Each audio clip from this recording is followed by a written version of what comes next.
Hi, I'm author Camille DeMaio, and I am back with another interview in my series where I am talking to people in the book world. I've been talking to authors and then people surrounding the authors, like the publishers and the publicists and the editors.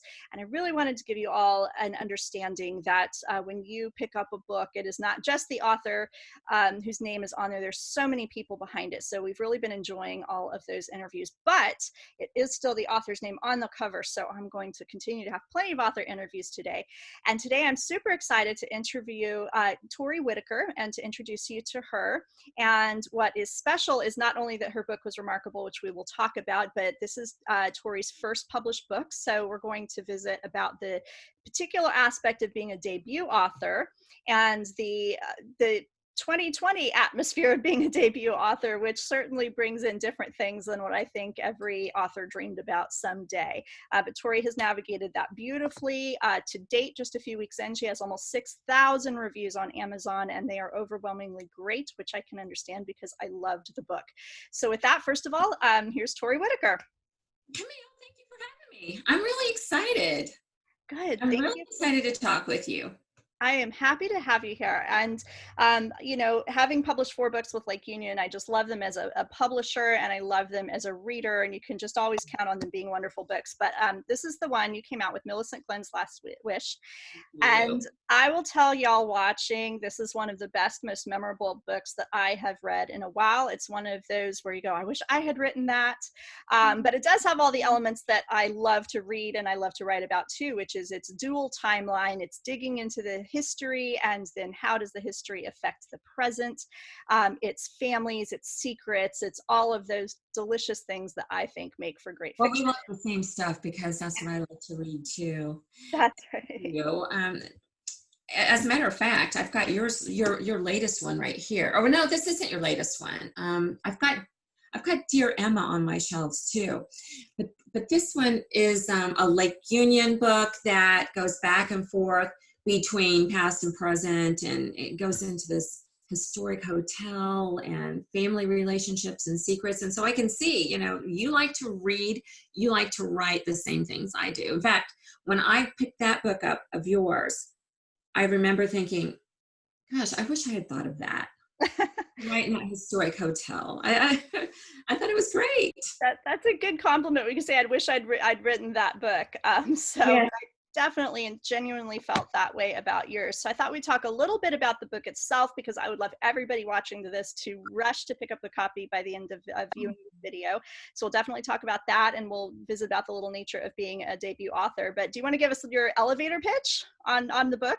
Oh, okay. Well, Millicent Glenn is 90 years old when the story opens, and it's set in modern day Cincinnati, Ohio, where I was born and lived until I was 10.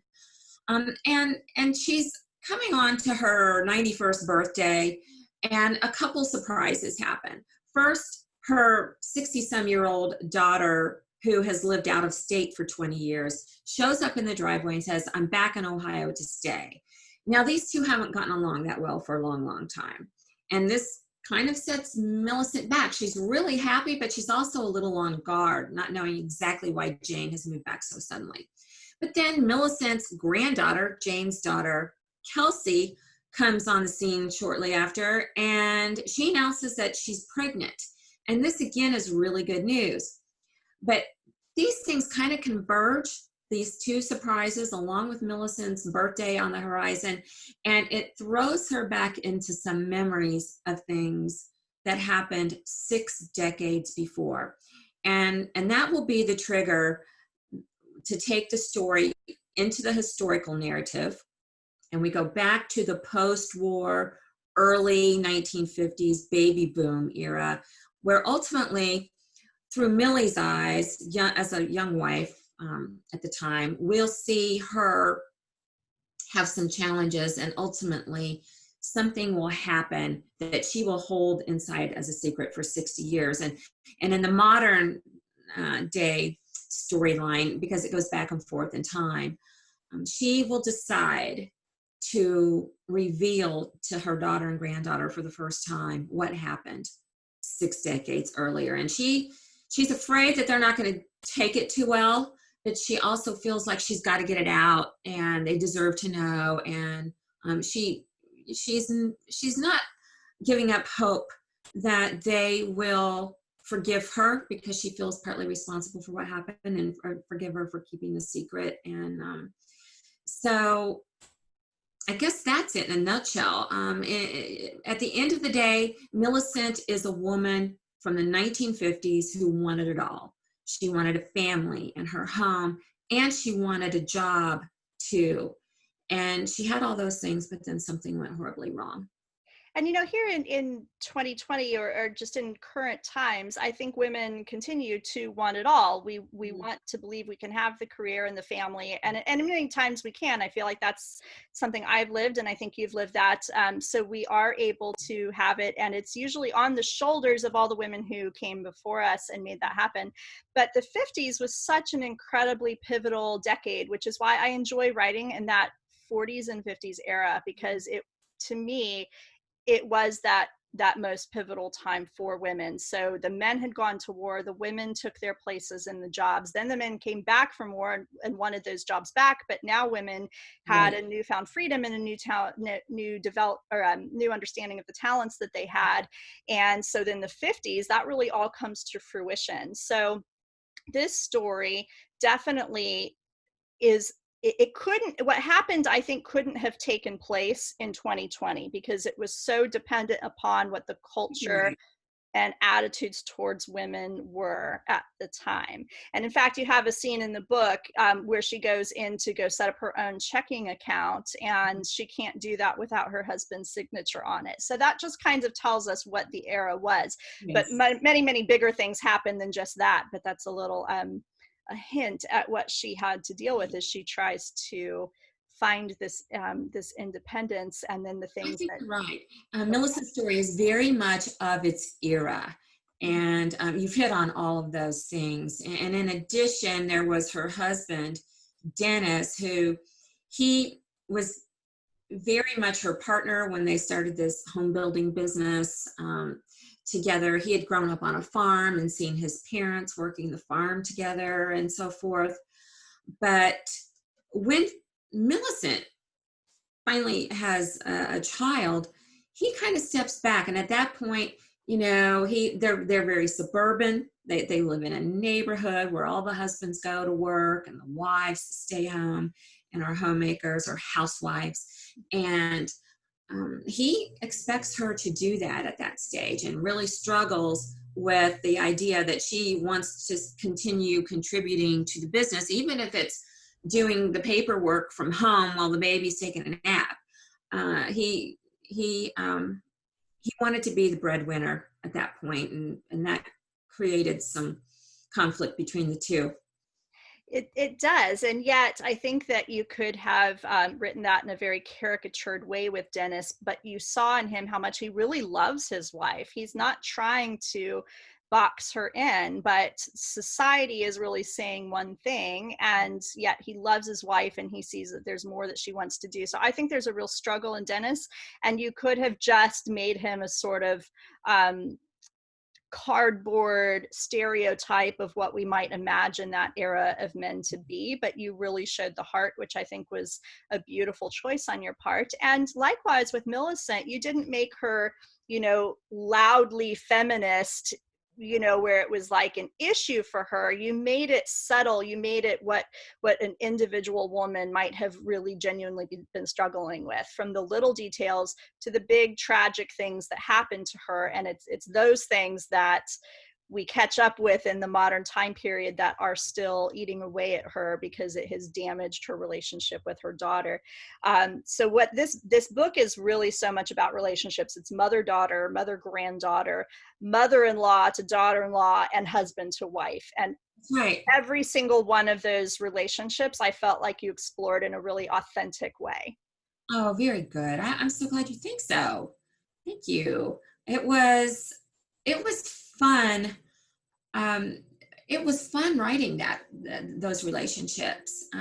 Of all of those relationships, I guess as an author, I struggled the most in early on with Millicent, or Millie, and her daughter Jane. Jane being the 60-some-year-old ex-hippie Mhm. uh, daughter. Um, because my mother and I did not have a fraught relationship. In fact, years ago, my mother, and she's still alive, but for a long time, she always said, I'm so glad our family gets along. It's not like that in all families, you know.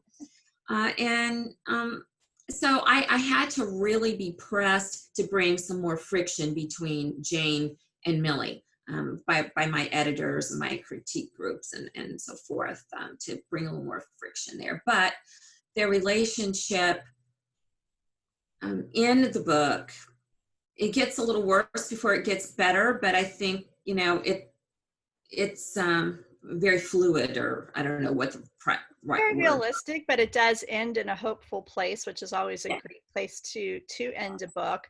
But with that as a launching point, so digging deeper, I really want to explore this being your first published book, your debut book. So let's start with what I think was one of the most important aspects, as a debut author that is carried into the others, and that's the editing process. So as you're writing, before you have a publisher, you may have, you know, a critique group and so forth, but then you're really getting in the big leagues and you have an editor. What was that process like for you? I absolutely loved it.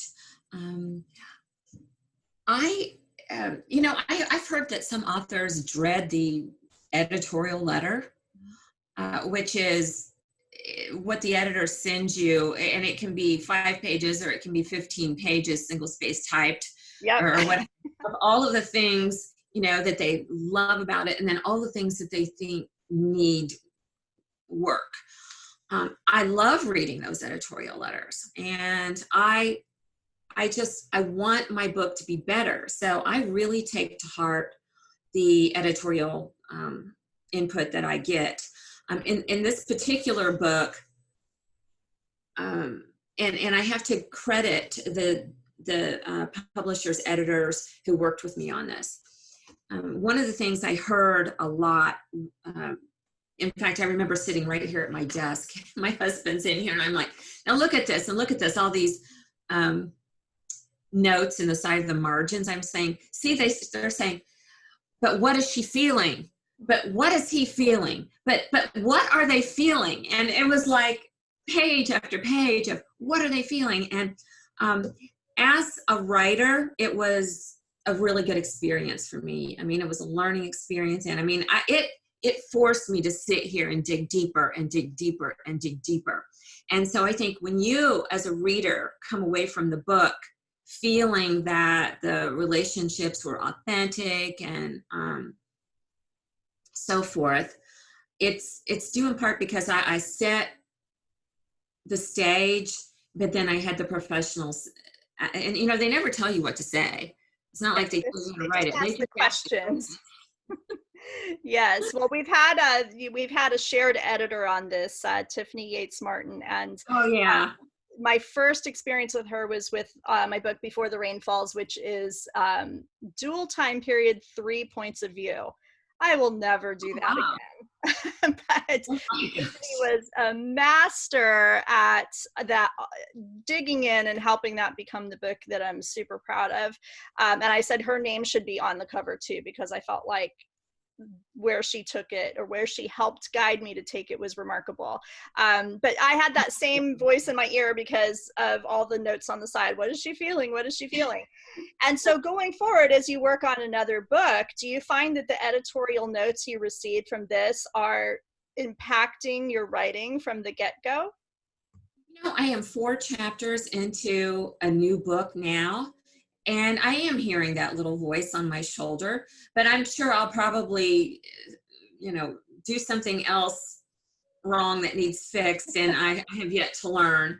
But I'm definitely asking myself, but how would she feel? Yes, I think that one will never leave. And it's so funny. People tell me how much my characters mean to them. And I go, you have no idea that that's the hardest part for me. For me, to setting and description and historical research, but to get the characters to feel is so hard for me. So it's because now I have that mantra in my head. But what is she feeling? What is she feeling? And I do a whole edit where I'm just making sure I'm hitting the notes on that. I think it comes to us honestly, perhaps, because in my early study of the craft of fiction. And by the way, I have 2 books that I wrote before this one got published, and they're in the drawer over here. My practice novels. But as I studied fiction, one of the main things you learn early on is show, don't tell. And so I think I was very naive and thinking, well, if I just show the character in this situation, then the people will intuit what the feelings are. But really, you have to show the situation and then take it a step further and then reveal what the person's going through. Yes, when you're reading a book, it all looks so easy, and then you write one and you go, oh, that's what goes into it. So Yes. this then is your third actual manuscript, your first to get published. So what was your journey with this one? Well, I would love to talk about that. I actually started writing fiction about 20 years ago when my younger son left to go to college, and my husband and I were empty nesters. I had known in my 20s that I wanted to write a book one day, but again, I was pretty clueless as to how that would, I guess I thought it would be easier, but when I had more time and I have a full-time job, so I would write, in evenings and weekends. I take vacation weeks and I'll stay here and I'll write. But I wrote the 2 books. The first one, I didn't get an agent for. And looking back, I got 33 rejections. I counted them. And maybe had I redone something with the book or redone the cover letter or whatever, maybe, but it just wasn't meant to be. I stopped at 33 and I thought, okay, I can take a hint, what I thought. And I wrote, took me a while to get inspired again, but I wrote a second one and I got an agent. It was like the 18th one I queried. And then she took it out, and I mean, publishers all over the place were interested in it, but ultimately they passed. And that was heartbreaking. I mean, it's hard dealing with rejection. But I learned so much from what those editors were saying.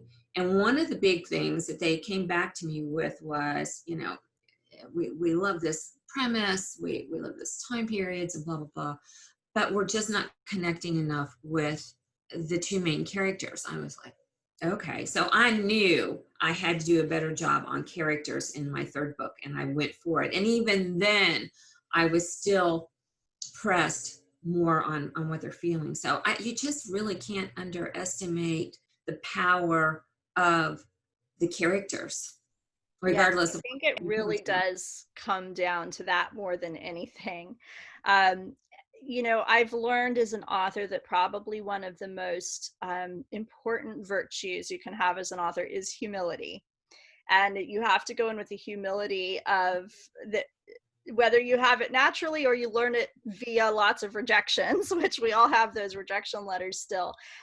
You have to have the humility to look at why are they rejecting it. And sometimes it'll be because it's well written, but the market's not right for it. But most often it is because it hasn't quite hit where it needs to be yet. And so to go through that humility and that process and that perseverance of, I'm going to rewrite it and I'm going to learn what I need to be stronger on. And then I'm going to query again, knowing that I'm probably going to get more rejections. By that time, I think that you're really You're ready to very, be in a position to, there's so many other good books out there too, that yeah. they can only buy so many. Yes, they can, and you to stand out is amazing. And I think that the percentage out there to even just get an agent is something like 96%. It's massive, and I have like I said, I have my own list of rejections too. And I've always kind of said that I'm not a better writer than anybody else, but I persevere. I'm more persistent. Yeah.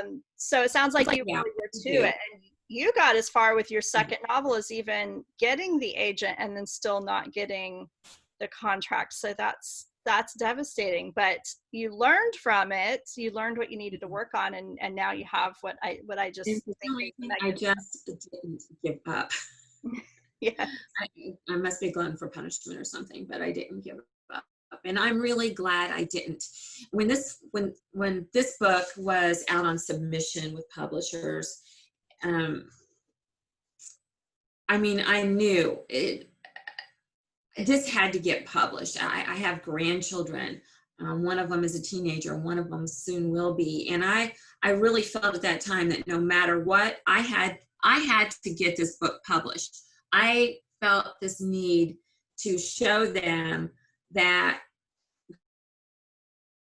grandma wasn't going to give up. I mean, that we can achieve a dream if we set out to do it, no matter what it takes. You're speaking my language on that, because you can have a nice little placard that says achieve your dreams, but that doesn't say all the work that goes into it. And one thing that was one of my main motivators among all the different rejections was that my grandmother was an incredibly creative person, both with crafting, and she even started to pen some memoirs. And she lived in 38 different places over a military career. And I know she had fascinating things to say. And she started books and she started books and she started books, and she didn't finish anything. And so I am the recipient of a whole bunch of half-finished stuff. And I had my manuscript and I was getting those rejections, and I thought about my future grandchildren someday, and I thought, I don't want them to receive a bunch of half-finished things. Well, and it was the biggest motivator to me. Yeah, so we both had that sort of on the opposite end. Yeah, so thank you for being the grandmother who finished it. Your grandchildren, isn't that crazy? But they need to see it. So your kids and your grandkids need to see, of course you can achieve your dreams, but there's a lot of hard work that goes into it, a lot of humbling moments. And so you gave them a front row seat, and I think that's a real gift. And it's what I'm trying to give my kids and someday my future grandchildren. Right. So so your debut author in 2020, what has exceeded your expectations? What has been different from what you thought it would be? Tell me all that. Well, over the years, I've gone to a lot of author events. Atlanta is a very literary community. We've got some great independent bookstores and a book fest. And I've gone to book launches and book tour stops and readings. And I always envisioned that that's what I would have. That I would have the cake, with the picture of the book on it, and the champagne, and, the author signing. In fact, when I got my book deal, one of my dear friends gave me the gift of an engraved pin with my name on it in a embossed wooden box to use to sign books. But as it turned out, even though I had a date scheduled for my book launch, the book officially came out October 1st, and my local bookstore that I have a very strong relationship with, we were going to host it there and everything, but we ended up doing it virtually. And I really am very sincere when I say that did not give me near as much heartburn as I might have imagined that it would. People were having still are having crises in their families because of the pandemic. And, people are postponing weddings and things that I think is much harder. So I really didn't lose any sleep about it. And then to take it one step further, what I've been really overwhelmingly surprised with and impressed with is the outpouring of response by readers. Because Camille, when you're sitting in your office, and I always write at my desk, I'm not one of these that I can go right outside or write in a coffee shop or anything. I mean, I've got to have my door shut, no music. I'm here with all my research books and everything on a weekend until midnight by myself. And so when you do that for 20 years in your free time, and you've got 2 books in the drawer, and this one is coming out, you just don't know. You really, as an author, do not know what it is like to have readers respond emotionally to your work and to reach out to you through their reviews, or, in my case, they're private messaging me, or they're emailing me through my website, or they're responding to me on social media, or they're, coming to the virtual events. And I mean, it's it is so personally rewarding in a way I can't really fully describe. And so I haven't missed the in-person thing. I mean, I guess I'm so naive. I don't know what I missed. This is my debut book baby experience, and I have loved every single minute of it. Yes, I love how you speak of that. You know, the virtual, I've launched 4 books, you know, not in 2020, and then I had a 5th book in May, so it was still quite early with everything. So I knew early on it would have to be virtual, and I was a little scared of that. I'd never done Zoom before, but I had couple hundred people show up to my virtual book launch from all over the country. And if I had had an in-person book launch, as much as that would have been fun, or cake and champagne and all that stuff, it would still Yeah. be very limited in scope. And by doing it virtually, it really made it this nationwide thing. And I came to really embrace what that is. In fact, in future book launches, I think not only for me, I would think a lot of authors will say the same thing. I think they're going to have a virtual component even when we go back in person, because it I is think such a you're great right. medium. I certainly hope so. Yeah, and that's the thing too, is that um, fellow authors, I mean, the writing community, I've long seen that the writing community really supports everybody supports each other. But in this case, it's even been more pronounced. Say like with groups like A Mighty Blaze Yeah. that originated when the pandemic hit in the spring, and they bring authors, I mean, every single week. They're volunteers promoting new releases that come out, and they're having their weekly Zoom events for debut authors and famous authors and everything else. And then people like you, I mean, you took initiative and started your program, and look at what you're doing. I, for one, am very grateful.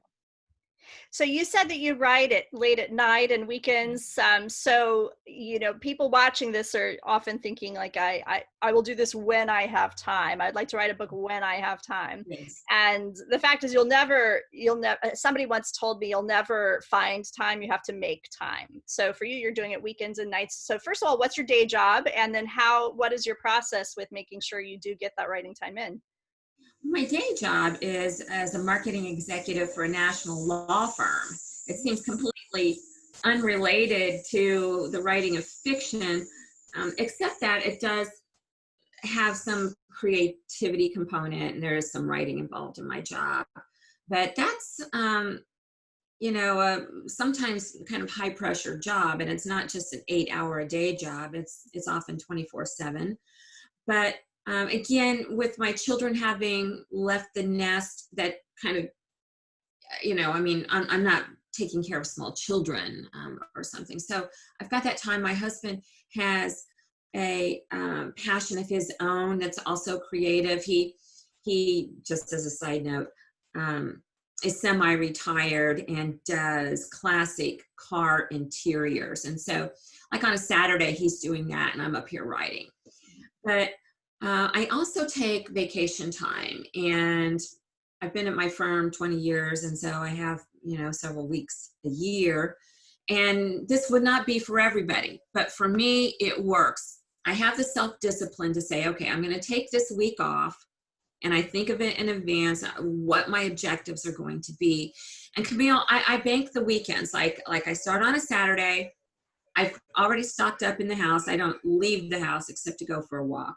And I start on a Saturday, go all through the whole week into the following week and the following Sunday. That's 9 days. And I literally go into lockdown. And I write 10 to 12 or 14 hours a day for 9 straight days in a row. And it might be, I know that I want to get these 8 chapters written, or it might be, okay, these are the revisions I have to make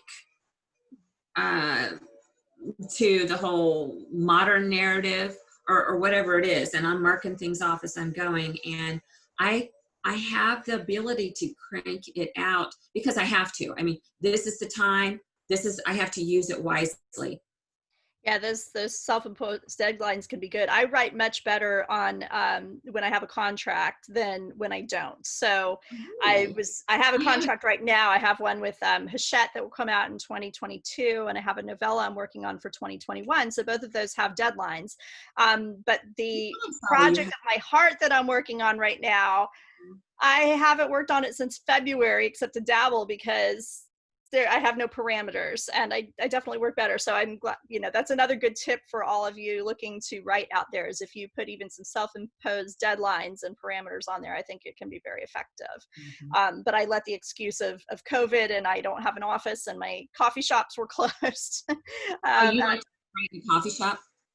well, yes, because I don't have a space here in my house, but my two college girls came home. I've got my two younger ones at home. So in a house with no space that was mine and no coffee shops and no libraries, I did not get any writing done. So now that things are open back up, two are back at college, and I have deadlines now, imposed by others that I'm getting it done.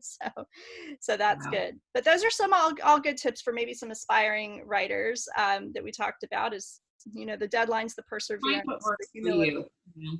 But it definitely requires be in the chair and write. I mean, Yes. there's no getting around the hard work. And what are you working on right now?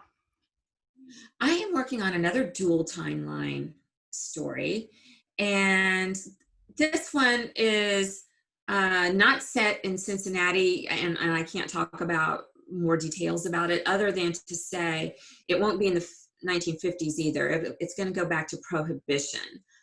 It's a period that I did a little bit of research on when I was writing this book, because Millicent was born in the 20s, and her family in my fictional story had been brewers because Cincinnati used to be a big brewery city. And of course, it was devastated with Prohibition. So, but I'm not going to set the story there, but I found that I love that 1920s thing. And I look forward to doing a deeper dive. But going back to um, the first Emma, you wrote about the brewery industry in Texas Yes. in Prohibition era. I mean, that character is fascinating. Well, thank I you. don't Yeah, know. so I've got that one. This was the first Emma. It's my Yeah. book that came out in 2020, and it was based on a real life female brewer in Texas. And as you know from researching your own book, Prohibition just devastated that industry, and so many breweries had to close down. And because of some very innovative things that she did, she was I believe, the only brewer in the South that actually stayed open, the only large brewery, and it was because of some really creative things that she did to make it happen. So the That was themes of that, I think, and this is why I think I connected with your book, is I think we love strong women in historical settings where history is against them and the time period is against them, and they have to rise above that. And having three daughters of my own, obviously I want them to have every opportunity available to them. I know we have work to do, and I do believe in that, but I really, really think we have to take a look back, and historical fiction does this for us, to realize how far we've come.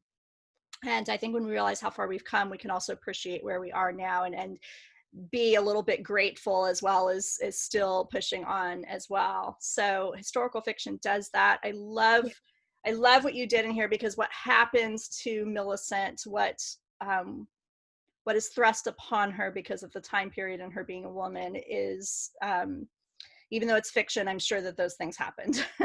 And well, yeah.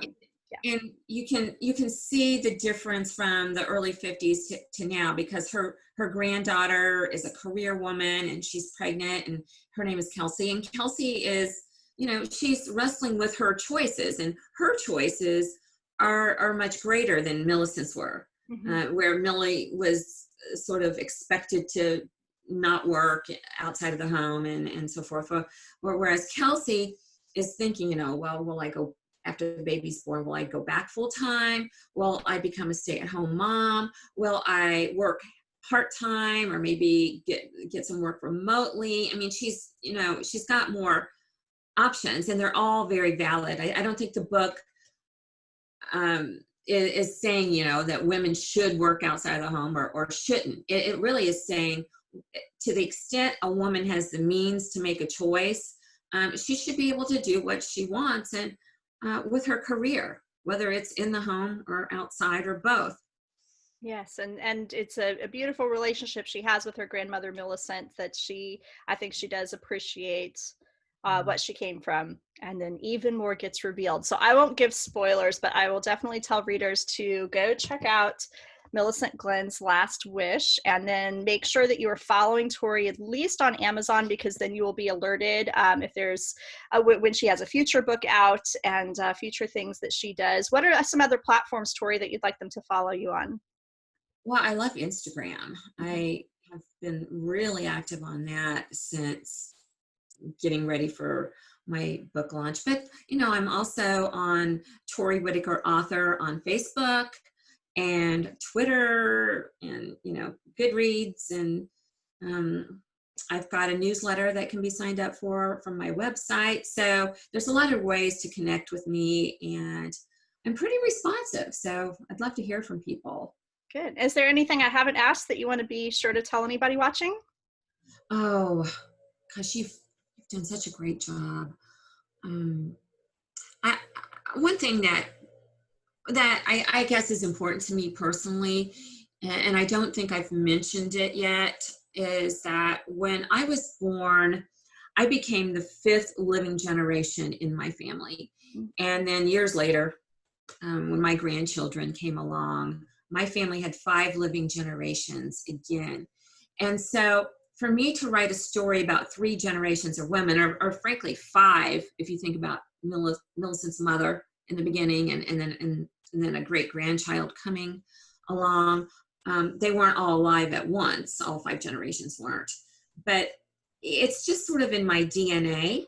I love multi-generational books, but also it's just like, it's part of me. It's like, it's natural for me to think in terms of, this is what a generation is, leaving us, and this is what we will pass on. And I know you're already thinking about what you're passing on to your daughters and ultimately grandchildren, and what you got from your grandma. I loved hearing that. And that's what we do. That's what we do.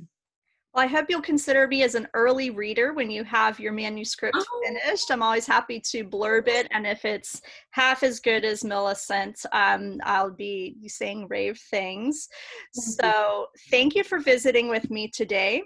And again, don't forget to follow Tori. And if you have been enjoying my series of author interviews and people, all the different people behind the book, then be sure to subscribe to my YouTube channel, and I will have more coming for you.